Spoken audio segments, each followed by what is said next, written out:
Tengo en la línea telefónica al doctor Paco Moreno. Para mí, siempre un honor poder platicar contigo, doctor. Gracias por tomarme la comunicación. ¿Cómo estás, doctor? ¿Y qué reflexión te llevas a 2 años de la pandemia, tanto lo que ha pasado en México como lo que ha pasado en el mundo? Muy buenos días. Buenos días, Luis. Un placer estar contigo y con tu auditorio. Pues mira, yo creo que haciendo una metáfora es como que pasábamos de una vida en donde caminábamos siempre derecho a meternos a un bosque desconocido, en donde no sabíamos qué estaba pasando, no sabíamos para dónde íbamos, no sabíamos si ya íbamos a salir del bosque. Y te puedo decir ahorita que seguimos todavía inmersos en ese bosque y que uno de los problemas más grandes que hemos tenido durante estos 2 años ha sido la comunicación. Y ahorita hay que tener mucho cuidado con la comunicación, porque esto no es una guerra en donde un país dice, ya me rindo y se acabó. El virus va a seguir. Seguimos teniendo más de 8,000 casos reportados nuevos como ayer. Entonces, estos mensajes triunfalistas de que ya vamos a abrir todo y aquí logramos y aquí se pudo y aquí hay que tener mucho cuidado, porque debemos de tratar de mantener las medidas y no fatigarnos por una pandemia tan prolongada, ¿no? Todos quisiéramos que todo volviera a la normalidad, pero si queremos que vuelva a la normalidad, nos falta este último estirón en donde hay que cuidarnos, nada más, hay que cuidarnos, esa es la realidad. Pero la comunicación ha sido uno de los grandes problemas de esta pandemia. ¿Cómo ves lo que están haciendo en Nuevo León? Por ejemplo, ya no es obligatorio el uso del cubrebocas en espacios públicos. La realidad es que en muchos lugares pues no lo es. O sea, como que vas a la calle aquí en la Ciudad de México y pues ves a mucha gente normal sin el cubrebocas o lo traen ahí agarrándolo y de repente se lo ponen. ¿Cuándo podríamos estar hablando ya de no volver a usar el cubrebocas o lo vamos a usar toda la vida? ¿Qué nos dice sobre ese tema?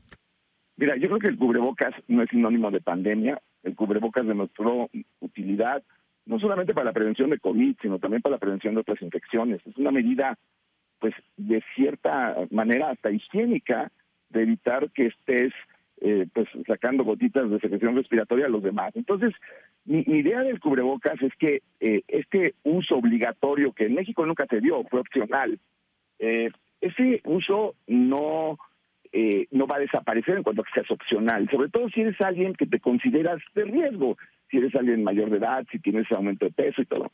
Ahora, probablemente para abril, mayo, pues el uso de cubrebocas cada vez lo veamos menos presente en la gente.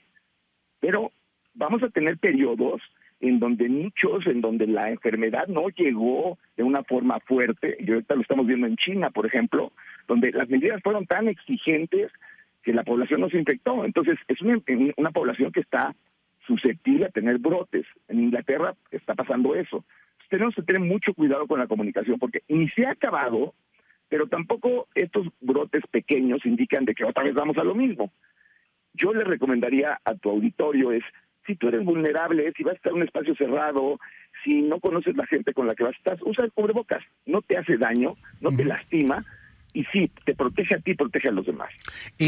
Van 2 años de esta pandemia, hoy cumplimos estos 2 años, hemos visto al mundo encerrarse, hemos visto la evolución de la ciencia, hemos visto también pues cómo nos hemos tenido que encerrar, hemos tenido que tener ahí muchos cuidados y hoy día hay también, no lo sé, a veces pareciera una exageración sobre los cuidados. Te pregunto, hay algunos restaurantes en donde entras y te hacen pasar por arcos sanitarios y bueno, pues la toma de temperatura y luego estos tapetitos para que te limpies los zapatos y ya entres al lugar. O sea, tendremos que evolucionar a lo mejor para entender qué sí sirve y qué no sirve sobre todas estas cosas. Hay una parafernalia COVID que a lo mejor no necesariamente es tan efectiva, inclusive hasta perjudicial.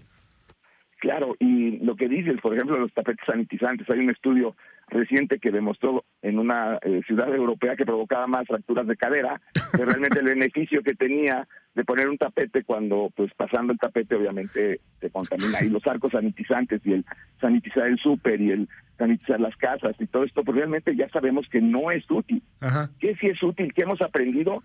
Que tenemos que mejorar la calidad del aire.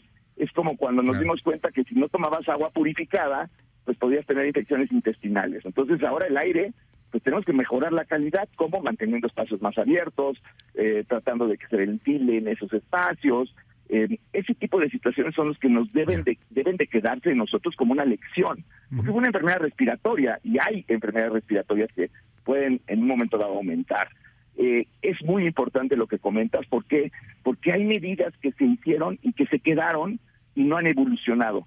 Y todas estas medidas de tomar la temperatura, esos realmente son obsoletas, son inefectivas, son costosas además, y pudiéramos emplear ese gasto en cuestiones que sean más útiles, como tratar de abrir más los espacios, tener mejores filtros de circulación de aire. Eso sí funciona. Entonces es un momento de reflexionar y quitar medidas que se quedaron, pues pareciera que por comodidad o porque crean falsa seguridad, pues en los consumidores. Dime, en el 2019, diciembre de 2019, enero de 2020, esto ya se veía, estábamos viendo que algo pasaba en Wuhan, pero nunca nos esperamos que fuera a ser de esta magnitud. Desde el punto de vista, ahí te lo pregunto como doctor, como científico, el haber vivido esta pandemia y todavía lo que sigue, porque no hemos terminado, a lo mejor nos hace pensar en lo que vendrá. ¿Qué hemos aprendido al respecto de ese tema? Todavía hay muchos conspiranoicos y gente que sigue diciendo es que esto se creó en un laboratorio y es que este es un asunto ahí que tiene que ver con un arma de destrucción biológica, etcétera. Pero no sé si tenemos alguna reflexión sobre el daño que le estamos haciendo al planeta y cómo no estamos cuidando muchas cosas y cómo podría venir una pandemia muchísimo más fuerte que esta. ¿Qué ves en el futuro? ¿Aprendimos, querido Paco Moreno? Pues mira, tenemos que aprender, debemos aprender. Yo creo que lo primero es que somos vulnerables y así como nacimos, vivimos, vamos a morir un día y tenemos que cuidar nuestra salud porque de alguna manera, por ejemplo, en México, la obesidad, la diabetes, la hipertensión, la falta de un cuidado de salud personal, pues llevó a muchos pacientes a que les agarrara esta enfermedad descuidados y no la libraron. Creo que hay que ser humildes y también debemos de aprender a decir no sé. Entonces la gente me pregunta, oye, ¿cuánto dura la inmunidad de Omicron? No sé, porque si llega una nueva variante se acabó la inmunidad. Entonces, queremos respuestas muchas veces para situaciones que son desconocidas y tienes que tener la humildad de decir, no sé, me equivoqué, yo dije esto y no estaba bien y no está mal, estamos aprendiendo. Creo que la invasión a la naturaleza, el contacto con animales, el tener estos animales exóticos en muchos lugares, mercados, etcétera, pues puede llevar a una nueva pandemia, porque definitivamente lo que estamos teniendo son virus de animales que se modifican y cuando llegan al ser humano no los conoce, y el único factor que hizo que esta pandemia ocurriera es que ese virus nuevo se pudo contagiar de un humano a otro, y lo que es peor, aún sin síntomas. Eso volvió la pandemia de la magnitud que hemos tenido, que sinceramente no creo que nadie hubiera pensado que esto iba a durar 2 años y que iba a tener, pues según cálculos, una mortalidad a nivel mundial de los 20 millones, porque eso es lo que realmente se estima que ha causado, y en México sabemos que alrededor de 300,000.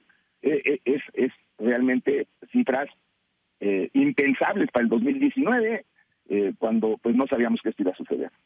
Francisco Moreno, doctor, gracias por la comunicación en esta mañana y seguimos hablando si me das oportunidad. Un honor siempre poder platicar contigo. El honor es mío y muchas gracias, y al auditorio a seguirnos cuidando un poco más. No nos pasa nada, no nos afecta. Gracias, es el doctor Francisco Moreno. Oiga,